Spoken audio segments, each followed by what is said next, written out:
Welcome in my chemistry class. तो आज हम सीखते हैं किसी भी केमिकल कंपाउंड का केमिकल फॉर्मूला कैसे लिखा जाता है।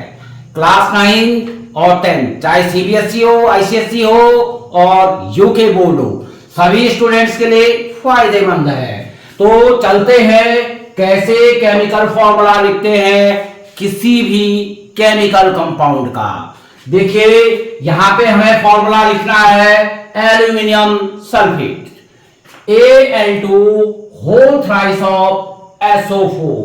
तो यहां पे जो है एक ये आयन है SO4 2 निगेटिव, इसको बोलते हैं पॉली एटॉमिक आयन। जिस आयन में मोर देन 1 एटम्स हो इसको बोलते हैं पॉली एटॉमिक आयन। और दूसरा यहां पे एल्यूमिनियम आयन है। एल्यूमिनियम आयन पे होता है 3 पॉजिटिव चार्ज, तो जो इस पे चार्ज होगा वही इसकी वैलेंसी होगी, V इज इक्वल टू 3। लेकिन वैलेंसी पॉजिटिव और नेगेटिव नहीं होती है, ये ध्यान रखना होगा। जो चार्ज होता है वही पॉजिटिव और नेगेटिव होगा। हमें फॉर्मूला लिखना है एल्यूमिनियम सल्फेट का।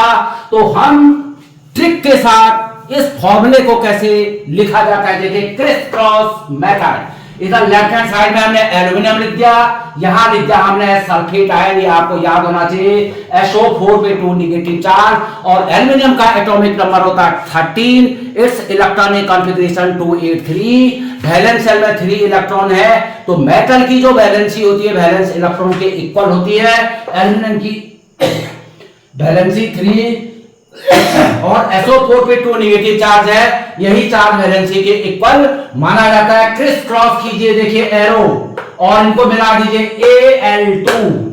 Al2 whole thrice of SO4, Al2 whole thrice of SO4 aluminium sulphate. तो इस एल्यूमिनियम सल्फेट में जो एल्यूमिनियम की वैलेंसी है वो 3 है, +3 नहीं। होप है समझ में आया होगा। इसी तरीके से हम अन्य कंपाउंड्स के भी फॉर्मूला लिख सकते हैं। आपको मेटल की वैलेंसी मालूम होनी चाहिए, नॉन मेटल की वैलेंसी मालूम होनी चाहिए। कैसे हम वैलेंसी को क्लियर करेंगे, इससे पहले वाले वीडियो में इसका कंसेप्ट हमने क्लियर किया है। और पहली पॉली एटॉमिक आयंस पे चार्ज कितना है वो आपको याद करना है और आप किसी भी केमिकल कंपाउंड का केमिकल फॉर्मूला लिख सकते हैं। Thanks for watching. मिलते हैं नेक्स्ट लेक्चर के साथ।